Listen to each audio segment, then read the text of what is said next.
Enki era hijo del gran soberano de Nibiru, Anu. Desde el principio su existencia estuvo marcada por la rivalidad con su hermano Enlil. Enki era el primogénito y por ello se creía merecedor de heredar el trono de Anu. Sin embargo, por ser hijo de la concubina Nanu, la herencia se inclinó a favor de Enlil, hijo de la esposa oficial del soberano. Este hecho fue el inicio de una cruenta rivalidad entre ambos. Sin embargo, Enki era un sabio pacifista, excelente orador, prudente, metódico, al que le gustaba solucionar los problemas por la vía amistosa. La violencia era una opción a la que nunca recurría. Su filosofía era progresista, algo así como un visionario al que le gustaba mejorar la calidad de vida de su entorno para hacer la vida más fácil a sus seres queridos. Enki era un científico y excelente genetista. Entre sus especialidades estaba la ingeniería marítima. Era el dios de las aguas y los mares.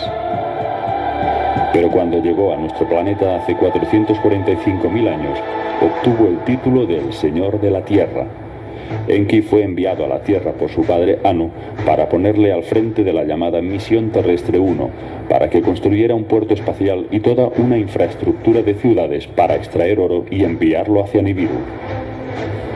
Cuando los mineros Anunnaki se rebelaron durante las extracciones de oro, Enki propuso crear a un Lulu.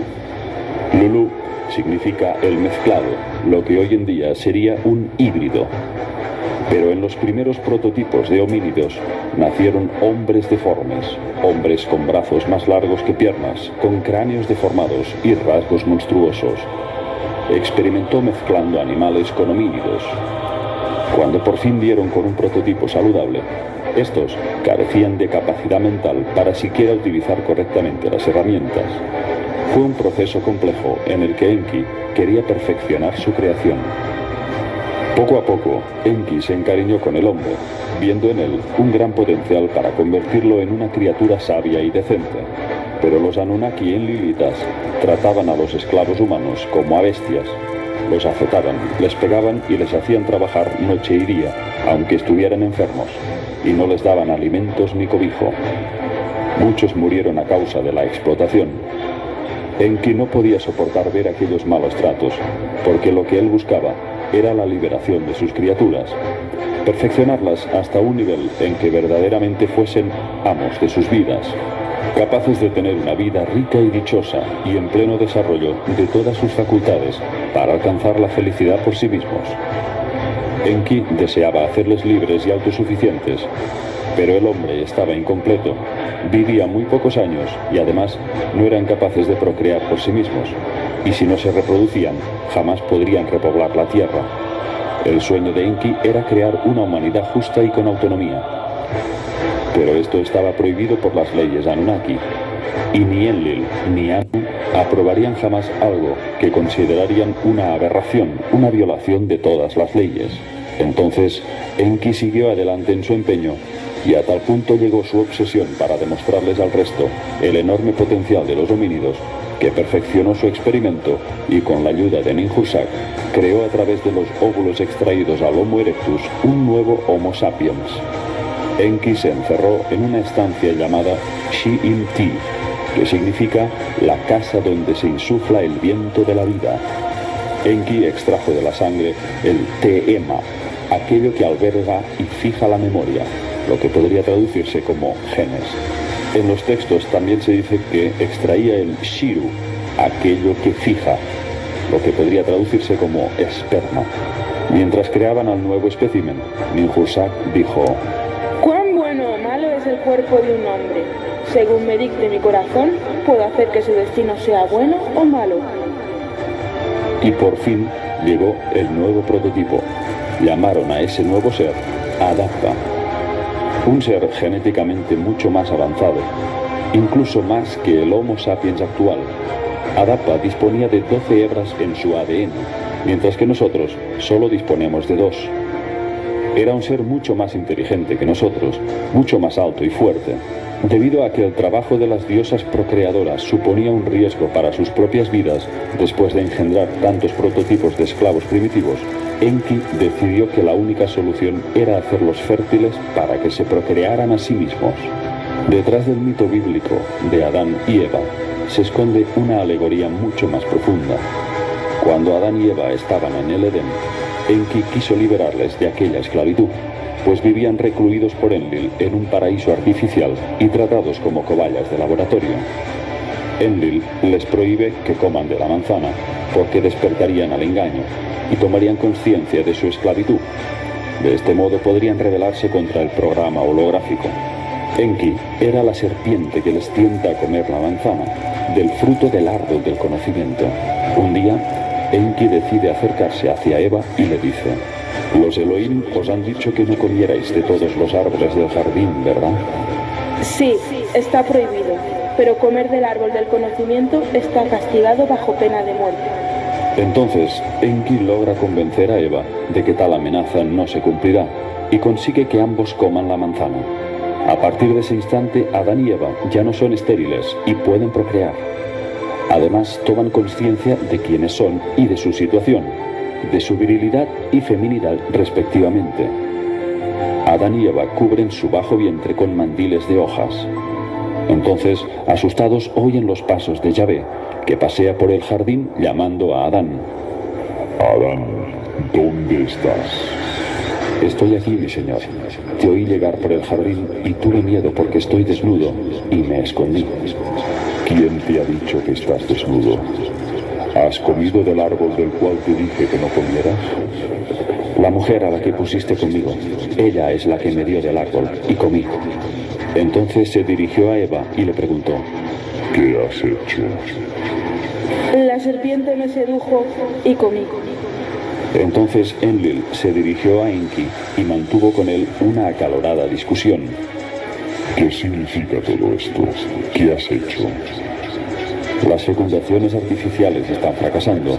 Hacía falta una combinación adicional para que procrearan por sí mismos. Tú dijiste que solo había que forjar trabajadores primitivos. A las mismas heroínas sanadoras se les ha hecho correr riesgos. A Ninhursag y a Ninki se les ha puesto en peligro. Todo en vano. Toda tu obra ha sido un fracaso. Ahora les has dado a estas criaturas las últimas porciones de nuestra esencia vital, para que sean como nosotros en el conocimiento de la creación, quizás para conferirles a ellos nuestros ciclos vitales. Enki pidió la presencia de Ninhursag y de su hijo Ningit-Zida para apaciguar la furia de Enlil. Primero habló Ningit-Zida. Mi señor Enlil, ellos han recibido el conocimiento de la procreación, pero no se les ha dado la rama de la larga vida en su árbol esencial. Luego habló Ninhursag. ¿Qué lección teníamos, hermano mío? ¿Que acabara todo en el fracaso? ¿Que afrontara Nibiru su fatídica suerte? ¿O intentar y hacer que asuman el trabajo los terrestres a través de la procreación? Tras un momento de silencio, Enlil reflexionó y sentenció. Entonces que estén donde se les necesita. Al Apsu, lejos del Edén, sean expulsados.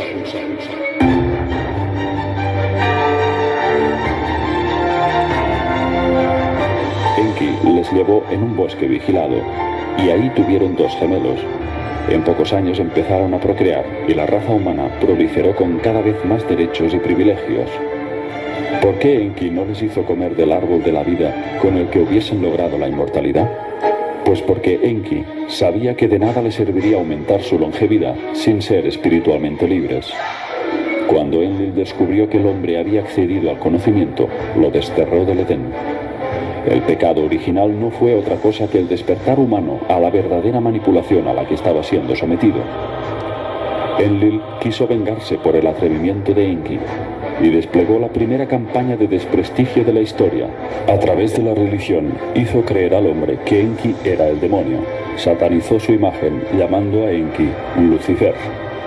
Satán significa adversario. En realidad Enki fue un adversario, pero no del hombre, sino de aquellos que querían esclavizarle. Enlil invirtió los roles, tergiversó la verdad y a través de la Biblia creó una campaña contra su hermano por haber intentado liberar al ser humano. Lo llamó Satán para que los hombres temieran a Enki y no se acercaran a la sabiduría. Enlil se hizo llamar Yahvé o Jehová. Se autoproclamó Dios creador supremo, el Dios judeocristiano. Enki, a pesar de ser un dios benévolo, a ojos de nuestra moral humana, era uno de los dioses más incestuosos del panteón sumerio. Los Anunnaki tenían unas reglas de sucesión muy particulares. Los varones solían casarse con sus hermanas, como una forma de mantener estrecha su línea de sangre. La sexualidad de los Anunnaki refleja una naturaleza promiscua, agresiva, plagada de incestos y violaciones. Muchas tablillas sumerias narran la constante disputa entre Enki y Enlil para seducir a su hermana Ninhursag.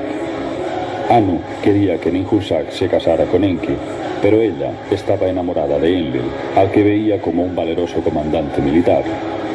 Enki estaba muy decepcionado por ese rechazo. Ninhursag y Enlil tuvieron varios hijos, entre ellos Ninurta, pero Enki consiguió seducir a su hermana durante un tiempo y le hizo el amor. De esta unión nació una hembra llamada Ninsar. Cuando Enki y Ninhursag vivían juntos en Dilmun, el paraíso terrenal y jardín de los grandes dioses, Enki, buscando un hijo varón, logró seducir a su hija Ninsar, con la que tuvo otra niña llamada Ninkurra. Nada más alcanzar la adolescencia, Enki seduce por segunda vez a su hija y nieta Ninkurra, con la que tuvo otra niña, Utu. Pero Enki no parecía dispuesto a detenerse y logró emborrachar a Utu para seducirla. La joven Utu, desesperada, fue a contarle a Ninhursag lo sucedido. Enki defloró a Utu, la abrazó contra el pecho, tocó pervirtiendo su entrepierna, acarició sus ingles. Con sus manos besó e hizo el amor a la más joven. Enki vertió su semen en la matriz de Utu. Ella concibió el semen en la matriz, el semen de Enki. Utu despertó y gritó: «Calamidad, mis ingles, calamidad, mi hígado, calamidad, mi corazón». Ninhursag la vio y removió el semen de su cuerpo. En ese momento, Ninhursag entró en acción poseída por la ira. El término «removió el semen de su cuerpo» indicaría que gracias a sus conocimientos médicos cortó a tiempo la fecundación. Para vengarse de Enki le tendió una trampa. Los textos dicen que Ninhursag plantó el semen de Enki extraído de Utu y de la tierra germinaron 8 plantas de las que Enki comió. Cada planta le provocó 8 enfermedades en su cuerpo. Sintiendo que la muerte le rondaba, Enki acudió a Ninhursag para que le salvara, pero ésta le dijo que juraba no verle con buenos ojos hasta el día de su muerte. Enki empeoró su estado hasta que la noticia de su agonía llegó a oídos de Enlil. La reacción de Enlil fue de sorpresa. No permitas que nuestro hermano muera, tienes que curarlo. Enlil sintió piedad para Enki y logró convencer a Ninhursag para que lo salvara. Solo ella podía hacerlo. Arrepentida por lo que había hecho, llevó a Enki a su templo, donde creó 8 deidades para cada una de sus 8 enfermedades. Enki logró salvarse pues gracias a su hermano y rival. En esa ocasión Enlil pudo haberse librado de su hermano, pero contradictoriamente no lo hizo, lo cual habla mucho de su singular relación. Enlil odiaba a Enki por lo que había hecho con el hombre y no compartía su actitud bondadosa. Sin embargo, en el fondo era su hermano y se compadeció de él. Enki venía simbolizado por el signo de Capricornio, la cabra y el pez, aunque también guarda similitudes con Acuario, el portador del agua del conocimiento, ya que Enki era antes conocido como Ea, el señor de las aguas. Sus números eran el 2, el 4 y el 11. Sus planetas asociados, Urano y Venus.